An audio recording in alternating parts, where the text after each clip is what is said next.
40 minute की है। Alright, so everyone can see this slide animating the data path. Yes. ये नजर आ रही है। अच्छा, यहाँ तक हम लोगों ने लास्ट टाइम पढ़ा था लोड स्टोर इंस्ट्रक्शन के लिए, और हम लोग कर क्या रहे हैं, हम ये देख रहे हैं कि ये जो एक हमारी इंस्ट्रक्शन होती है, जिस तरह से ये हमारी एक लोड स्टोर की इंस्ट्रक्शन है, तो एग्जैक्टली जो इसके अंदर जो बिट्स होती हैं वो बिट्स जाके हार्डवेयर में करती क्या है, यानी हार्डवेयर को किस तरह कंट्रोल करती हैं और किस तरह फिर वो इंस्ट्रक्शन जो है वो एग्जीक्यूट होती है। तो so your instruction is basically कि load word RT offset RS। ये क्या कह रहा है, इसका ये मतलब है कि मेमोरी में जाओ, मेमोरी में इस एड्रेस के ऊपर जाओ, ये जो है ये एड्रेस क्या है, जो भी RS में जो नंबर लिखा हुआ है वो उसको ऐड कर दो ऑफसेट के अंदर, ठीक है। सो RS में लेट्स से 5 लिखा हुआ है, ठीक है, और ऑफसेट है लेट्स से 100, ओके। तो 100 को 5 में ऐड कर दो, और जो 105 एड्रेस बनता है मेमोरी लोकेशन, उसमें जो भी डेटा पड़ा हुआ है उसको RT के अंदर ला के लिखवा दो। सो ये RT है, RT में वो डेटा लिखा जाएगा। सो 105 लोकेशन पे वो जाएगा, लेट्स से वहां पे पड़ा हुआ है A, ठीक है, तो A को वो इस इंस्ट्रक्शन के बाद A RT के अंदर आ जाएगा। अब ये एग्जीक्यूट किस तरह से हो रही है, वही वाली बात के ये जो इंस्ट्रक्शन है ऑप कोड, तो आगे प्रोसेसर को ALU को बताएगा कि क्या करना है, लोड वर्ड है, ठीक है। यहाँ पे आपके RS के 5 बिट्स आ जाएंगे, रीड रजिस्टर, उसके ऊपर RT जो है ये आपका आ जाएगा राइट रजिस्टर के ऊपर, ठीक है। सो राइट, जिस रजिस्टर को आपने राइट करना है, और जो आपका इमीडिएट ये ऑफसेट है वो यहाँ पे साइन एक्सटेंड होकर 32 बिट बनेगा, और 32 बिट ऑफसेट ALU की एक इनपुट बन जाएगा, और ALU की दूसरी इनपुट कौन सा बनेगा, RD1। RD1 क्या है, ये वाला रजिस्टर RS, ठीक है, RN1 को करस्पॉन्ड करता है, ठीक है।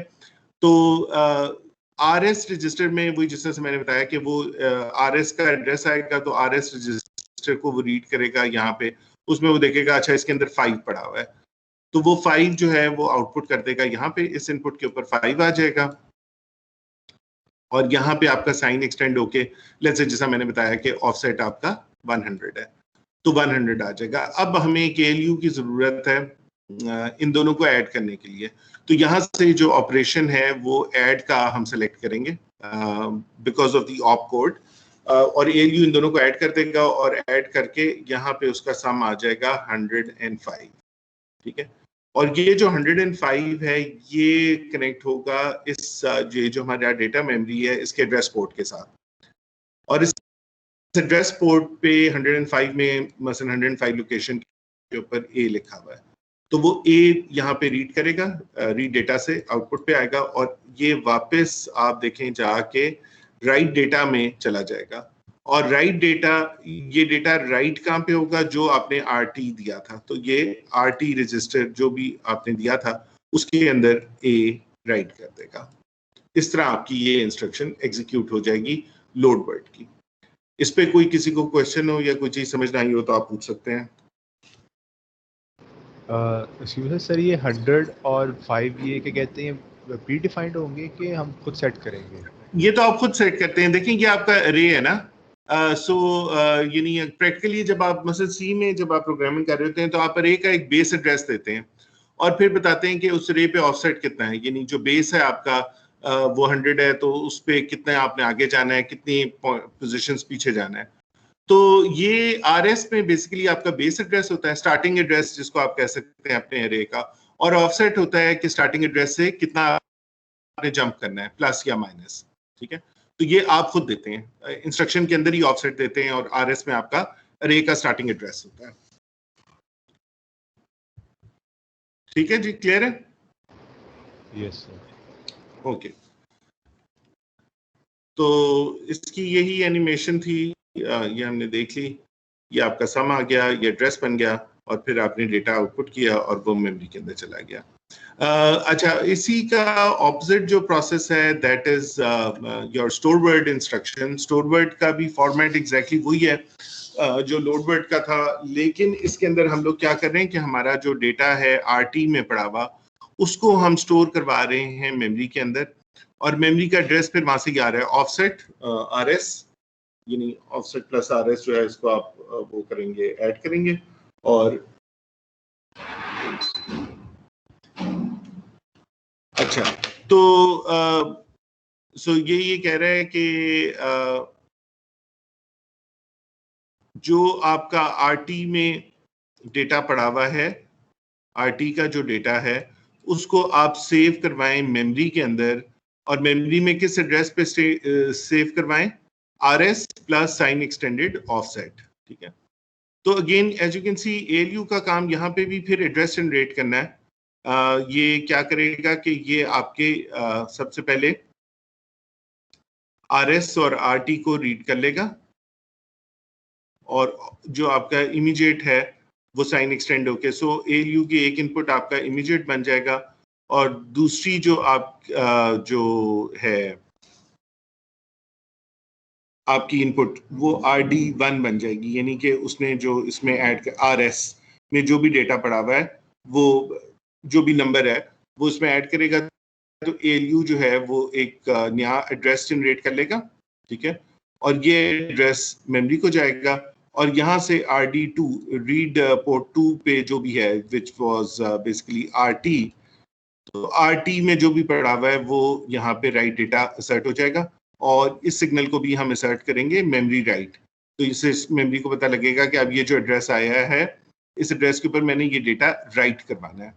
मेमोरी रीड में सो लोड के केस में ये रीड का सिग्नल असर्ट होना था, और स्टोर के केस में राइट का सिग्नल असर्ट होगा, और ये मेमोरी के अंदर ये आपका सारा सेव हो जाएगा।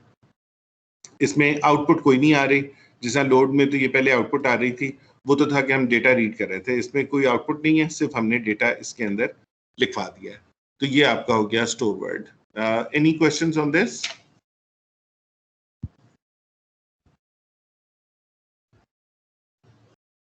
क्लियर है जी सारे लोगों को? सर ये जो सी RD1 से आउटपुट आ रही है, ये ALU में जाके ऐड कैसे हो रही सर? RD1 में एक नंबर आ रहा है ना, RD1 आप देखिए ना कहाँ से आ रहा है, RS, ठीक है। RS कहाँ पे है रजिस्टर? RS इस यहाँ पे है इस रजिस्टर फाइल के अंदर, इसके अंदर कोई नंबर लिखा हुआ है, मसलन लेट्स से 5, ठीक है। तो RD1 के पोर्ट के ऊपर RD1 यहाँ आउटपुट पे आ जाएगा 5, ठीक है। और ये आपका दूसरा क्या है, ऑफसेट, लेट्स से वो 100 है। अब ये दोनों ALU की इनपुट है, ALU को यहाँ से मैं डिसाइड कर सकता हूँ इन 3 पिन से कि इसने क्या करना है। सो मैं यहाँ पे ALU को इंस्ट्रक्शन दूंगा ऐड, ओके। तो ये जब ऐड की इंस्ट्रक्शन आएगी तो ALU की आउटपुट, ये जो आउटपुट है इसके ऊपर 105 आ जाएगा, जो कि एक एड्रेस के तौर पे यूज होगा इस मेमोरी को एक्सेस करने के लिए। क्लियर हुआ? Yes sir. तो ये हो गया आपका। अब ये इसमें एक बात आपने ध्यान रखना है कि देखें RS में 5 पड़ा हुआ था भाई, RS में 5 जो था वो कहाँ से आया? वो 5 आपने पहले कभी मूव करवाया था, किसी प्रीवियस इंस्ट्रक्शन से आपने RS में एक वैल्यू डाली थी। इस वक्त तो आप सिर्फ RS को रीड कर रहे हैं, ठीक है ना, RS को जनरेट नहीं कर रहे, तो RS में डेटा पहले से ही था। ऑफसेट आपने अपनी इंस्ट्रक्शन में दिया था, तो ऑफसेट वहां से आया था, ठीक है। और RT में फिर और मेमोरी में जो डेटा 105 इंस्ट्रक्शन है जहाँ पे आपने स्टोर करवाया है, तो RT में भी कोई डेटा था तो आपने उसको स्टोर करवाया है। तो RT में भी किसी प्रीवियस इंस्ट्रक्शन में कोई डेटा था जिसको अब आपने स्टोर करवाया है इस नई लोकेशन के ऊपर मेमोरी के अंदर। तो इनमें डेटा प्रीवियस किसी इंस्ट्रक्शन से आया हुआ होता है, अदरवाइज तो ये खाली होते हैं सारे। अच्छा, अब हम लोग अपनी लास्ट टाइप ऑफ इंस्ट्रक्शन देखते हैं कि हमारी अगर ब्रांच की इंस्ट्रक्शन हो तो ब्रांच की इंस्ट्रक्शन जो है वो हम लोग किस तरह से एग्जीक्यूट करेंगे, ठीक है। नाउ ब्रांच के लिए हमें एक एडर और भी चाहिए, ये वाला एडर।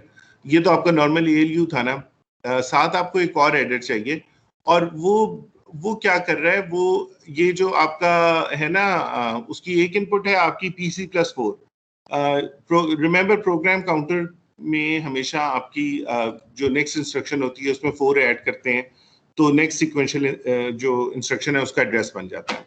तो अब आपके पास एक एडर है और एडर क्या कर रहा है कि वो आपका जो ऑफसेट है इंस्ट्रक्शन में, मतलब आपने जहां ब्रांच करना है वो जो आपका ऑफसेट आपने दिया हुआ है उसको अगेन साइन एक्सटेंड कर रहा है और उसके बाद उस ऑफसेट को ऐड कर रहा है आपके PC+4 में। यानी आपका PC+4 यहाँ पे था, ठीक है, और आपने इसके अंदर एक ब्रांच की इंस्ट्रक्शन दी। जब ब्रांच टेकन थी तो आपका ये टारगेट था ब्रांच का, तो वो ये एड्रेस इसमें ऐड करेगा ताकि पीसी का नेक्स्ट एड्रेस जो है वो ये वाली इंस्ट्रक्शन बन जाए, ठीक है। तो ये वो एडर काम कर रहा है। सो ये आपके क्या कर रहा है कि आपकी इंस्ट्रक्शन के ऑफसेट को ऐड कर रहा है आपकी नेक्स्ट सीक्वेंशियल एड्रेस में, और ये आपका जो आउटपुट बन रही है ये आपका ब्रांच का टारगेट है, यानी टारगेट एड्रेस है उस ब्रांच के लिए, ठीक है। इसके अलावा ये वाला ALU क्या कर रहा है कि ये ब्रांच की कंडीशन को इवेल्युएट कर रहा है, यानी जिन दो रजिस्टर्स को आपने कहा था कि वो अगर इक्वल हो तो ब्रांच लेनी है या वो ना इक्वल हो तो ब्रांच लेनी है, तो उन दोनों रजिस्टर्स का जो डेटा है वो यहाँ पे आएगा और ALU का एक 0 आउटपुट है, यानी कि अगर वो दोनों इक्वल होंगे तो ये जो आउटपुट है ये 1 हो जाएगी। तो फिर ये पता लगेगा कि हमने इस टारगेट पे जाना है। अगर ये 0 हुई तो इवन दो हमने टारगेट एड्रेस कैलकुलेट कर लिया होगा, हम उस टारगेट के ऊपर जाएंगे नहीं, ठीक है। तो ALU यहाँ पे क्या कर रहा है, ALU ब्रांच की कंडीशन को इवेल्युएट कर रहा है और ये जो दूसरा एडर है ये ब्रांच के टारगेट को एड्रेस को कैलकुलेट कर रहा है। दोनों पैरेलल में काम कर रहे हैं। इसको अगर हम लोग एनिमेट करें, okay, so the instruction is this, branch equal RS RT and offset, ठीक है। सो कोई स्टूडेंट बता सकता है ये इंस्ट्रक्शन क्या करती है, branch equal RS RT offset? Sir अगर दोनों में से RS और RT इक्वल होंगे ना तो वो ऑफसेट पे जंप कर जाएगा सर, वो उस ऑफसेट के ऊपर जंप कर जाएगा, बिल्कुल। अच्छा, अब वही बात है कि RS और RT में पहले से कोई डेटा होगा किसी प्रीवियस इंस्ट्रक्शन की वजह से, ठीक है। ब्रांच इक्वल में सिर्फ हम उन दोनों को कंपेयर कर रहे हैं। तो सो ये बेसिकली कह रहा है कि if RS is equal to RT then PC is equal to PC+4 plus sign extended offset shifted by 2। वो shifted by 2 को मैंने कहा अभी आप इग्नोर कर दें। सो ये आपका जो है नेक्स्ट एड्रेस है। तो ऑफसेट आपने, यानी आपने कहाँ जंप करना है, आपका लेबल क्या है ब्रांच का, जो जिस तरह से आप वो जो लेबल देते हैं कि जी ब्रांच इक्वल दिस और आगे कोई भी लेबल होता है आपका, तो वो जो लेबल है वो यहाँ पे आ जाता है बाइनरी में कन्वर्ट होके, ठीक है। और ये आपका RS आ गया, ये आपका RT आ गया, ये दोनों रजिस्टर्स रीड हुए और दोनों रजिस्टर्स की आउटपुट, जो ये रजिस्टर फाइल की आउटपुट है RD1 और RD2 इसके ऊपर आ गई। ALU ने इन दोनों को सब्ट्रैक्ट किया और अगर उसका आंसर 0 हुआ तो इसका मतलब कि ब्रांच जो है वो टेकन है, ब्रांच ने एग्जीक्यूट होना है और आपने टारगेट पे जाना है। अगर ये 0 नहीं है, कोई और आंसर है, तो इसको मतलब ब्रांच आपने नहीं लेनी, आपने नेक्स्ट सीक्वेंशियल इंस्ट्रक्शन को एग्जीक्यूट करना है। तो एनीवेज ये जो आपका ऑफसेट है ये साइन एक्सटेंड होके अब आप देखें कि ये जा रहा है यहाँ पे, और यहाँ पे नेक्स्ट इंस्ट्रक्शन प्लस ऑफसेट ये ऐड होके आपके पास टारगेट का जो एड्रेस है, टारगेट इंस्ट्रक्शन का, जहां आपने ब्रांच जंप करके जाना है, ये जो लेबल आपने दिया था ये उसका एड्रेस यहाँ पे आ जाएगा, ठीक है। तो ये आपकी ब्रांच इस तरह से एग्जीक्यूट हो जाएगी। सो इसके हम सिमुलेशन देखें, दोनों रजिस्टर्स आपने किए, इमीडिएट आपने इधर भेज दिया, इमीडिएट को हम लोगों ने ऐड कर दिया, ALU ने कंडीशन को एवेल्युएट कर लिया और अगर 0 हुआ तो हमने ब्रांच को टेकन कर लिया। इसमें सर ये देखें जब ALU 0 हुआ तब तो चले नेक्स्ट इंस्ट्रक्शन पे आ जाएगा, जब कोई और होगी तो वो क्या ऊपर चला जाएगा, ये PC4 पे आ जाएगा। हाँ, फिर आप ये एडर का सम नहीं लेंगे, फिर आप सिंपली अगर ब्रांच टेकन ना हुई तो सिर्फ ये एड्रेस लेंगे। इसका ये मतलब है कि अभी हमें फर्दर लॉजिक चाहिए जो डिसाइड करेगी 0 के हिसाब से, इस एडर को बताएगी कि भाई तुमने ऐड करना है या नहीं करना। नहीं सर, जब 0 होगा तब तो वो चले नहीं कुछ होगा, तो ये जो नहीं, पीसी जब प्लस 0 होगा तब ऐड होगा, 0 होगा तब ऐड होगा। ब्रांच टेकन कब होगी? जब ये दोनों इक्वल होंगे। ये दोनों इक्वल कब होंगे? तो ये 0 होगा। तो 0 होगा तो आपने ऑफसेट ऐड करके नेक्स्ट इंस्ट्रक्शन पे जाना है। 0 नहीं होगा तो आपने सिंपली नेक्स्ट इंस्ट्रक्शन एग्जीक्यूट कर देनी है। समझ रहे हैं बात? यस। देखिए, ये आपकी ब्रांच की इंस्ट्रक्शन थी, ये नेक्स्ट सीक्वेंशियल इंस्ट्रक्शन थी, ये एक और इंस्ट्रक्शन थी, एक और थी, और ये आपका ब्रांच का टारगेट था। ठीक है, ये आपकी ब्रांच की थी। अगर ब्रांच टेकन है तो आपने फौरन जंप करके यहाँ पे आ जाना है। अगर ब्रांच टेकन नहीं है तो आपने इसको एग्जीक्यूट करना है। ठीक है सर। ठीक है ना? अच्छा, तो अब हम लोग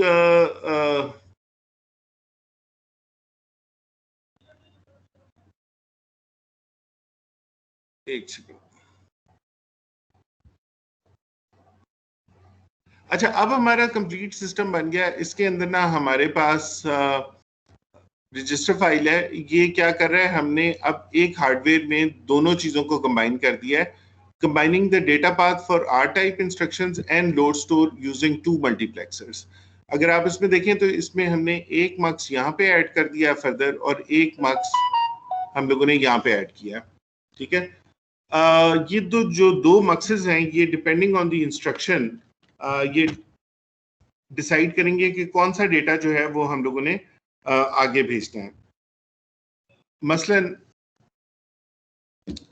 ये वाला मक्स डिसाइड करेगा कि मैंने कोई इमीडिएट नंबर है जो कि फॉर एग्जांपल लोड स्टोर के केस में होता है, उसको एलयू में भेजना है, या कोई ऐड सब्ट्रैक्ट टाइप इंस्ट्रक्शन है तो रजिस्टर का डेटा एलयू में भेजना है। क्योंकि जब आर टाइप इंस्ट्रक्शन होती है तो रजिस्टर से डेटा जाता है एलयू में। जब कोई इमीडिएट वाला होता है जिसमें हमारे पास ऑफसेट होता है जो ऐड करना होता है, तो हमने देखा कि एलयू में वो साइन एक्सटेंड होके जाता है। तो अब जाहिर है कि ये हम दो एलयू तो नहीं बना सकते ना, हम दो पाथ, तो हमने एक मक्स डिसाइड कर लिया और हमने इस मक्स में रख दी कि एक इनपुट ये है और डिपेंडिंग ऑन द इंस्ट्रक्शन इसका कंट्रोल सिग्नल डिसाइड करेगा कि कौन सा वाला depending on the instruction input ALU को जाएगा। ये वाला चूंकि हमेशा ही रजिस्टर होता है तो ये इसी तरह चला जाएगा।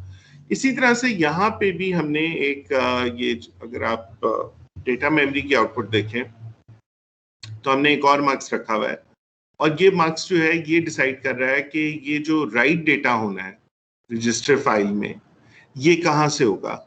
एक पॉसिबिलिटी ये है कि ये मेमोरी से राइट डेटा होगा, विच मींस कि इट्स अ लोड इंस्ट्रक्शन, तो यहाँ से होगा। और दूसरा ये है कि write data R type instruction में दो मैथमेटिकल ऑपरेशन का रिजल्ट है जो एएलयू में आया है, तो एएलयू का आउटपुट डायरेक्टली वापस रजिस्टर फाइल में लिखी जाएगी।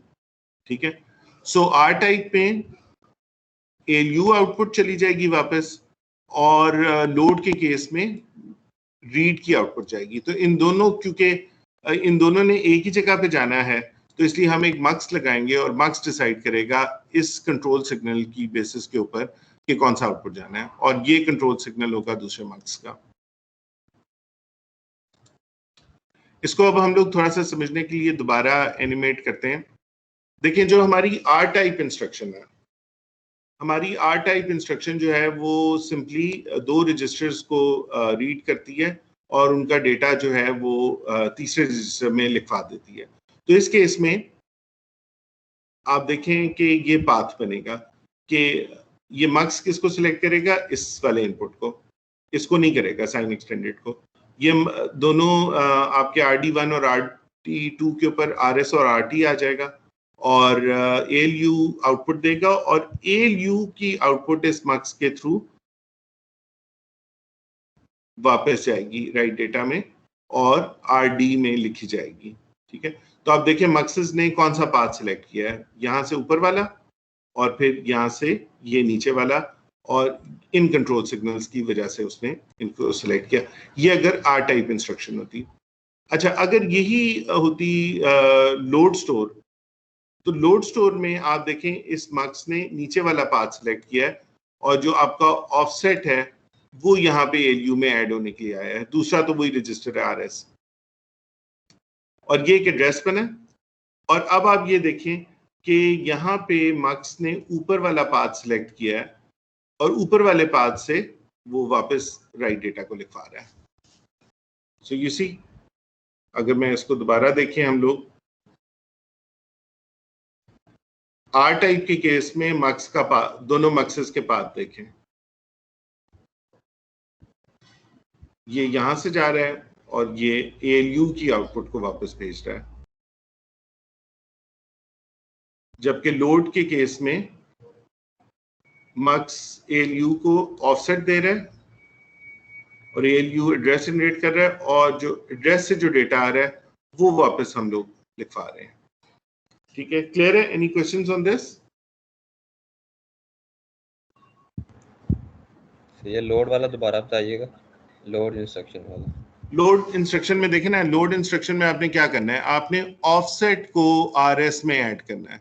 इससे आपके पास एक एड्रेस आएगा, RS ये है और ऑफसेट ये है, तो ALU ने इन दो को ऐड करना है। तो इसका मतलब है कि ये ऑफसेट इस मक्स में से गुजर के यहाँ आएगा, तो यहाँ आ गया ऑफसेट, यहाँ आ गया RS, ये दोनों ऐड हुए तो एक एड्रेस बना।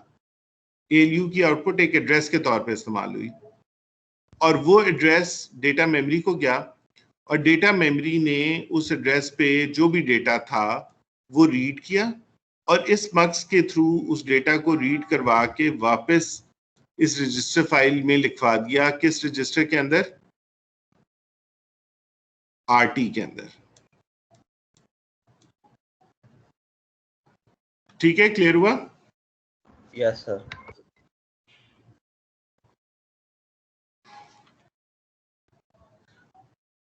अच्छा, अगली हम लोग एनिमेशन देखते हैं, स्टोर वर्ड। जी सर, इसमें मक्स का फिर क्या इस्तेमाल हुआ? जब मक्स सिंपल, जब देखे ना, ये देखे, ये जो सा RD है लास्ट वाला में डेटा मेमोरी का, उसके बाद जो सी आउटपुट है वो तो सीधी जाके आप वैसे भी आप उसमें स्टोर करा सकते हो रजिस्टर फाइल में, जो भी उसका ऐड हो। तो फिर ये फिजिकली मुझे, अच्छा, उसका फायदा ये हुआ, अगर मैंने RD को करना है तो मेरा RD फिजिकली कनेक्टेड होना चाहिए ना इसके साथ, तभी RD से आएगा ना। और अगर ALU है तो ALU को भी फिजिकली इधर से कनेक्टेड होना चाहिए, क्योंकि ALU भी इधर ही लिखवा रहा है। तो इसका मतलब आपके दो पॉइंट्स जो हैं वो आपने पैरेलल में इकट्ठे कनेक्ट कर दिए हैं, तो डेटा तो गार्बेज हो जाएगा। समझ रहे हैं बात?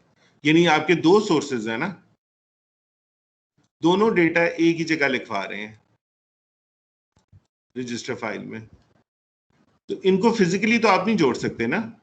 सो you will have to have a mux जो कि डिसाइड करे कि ये डेटा आगे जाएगा या ये डेटा आगे जाएगा। बगैर मक्स के आप फिजिकली दो तारे नहीं जोड़ सकते कि ये दो तारे मैंने जोड़ दी हैं, जहां से भी डेटा आएगा वो आगे चला जाएगा। आप तो ये सोच रहे हैं ना कि ये मेमोरी से आ रहा है और ये ALU से आ रहा है, तो you cannot physically combine two wires like this. You have to have a mux here. Clear हुआ? Yes sir. ये प्रॉब्लम है,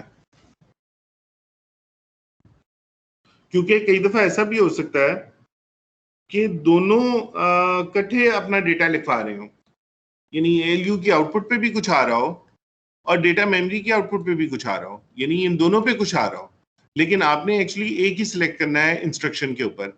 तो वो इंस्ट्रक्शन डिसाइड करेगी कि इसमें से आपने क्या सिलेक्ट करना है। जब हमने ALU पढ़ा था तो रिमेंबर हमने कहा था ALU की 3 आउटपुट्स हैं, वो ऐड भी कर रहा है, वो सब्ट्रैक्ट भी कर रहा है, वो शिफ्ट भी कर रहा है, लेकिन आगे एक मक्स लगा हुआ है जो डिसाइड करता है कि एडर का रिजल्ट देना है या सब्ट्रैक्टर का देना है या किसी और चीज का देना है। तो मैं अगर उन सबको मिला दूंगा तो I will start getting garbage without using a mux. ठीक है जी, क्लियर हुआ? मक्स इसलिए जरूरी है।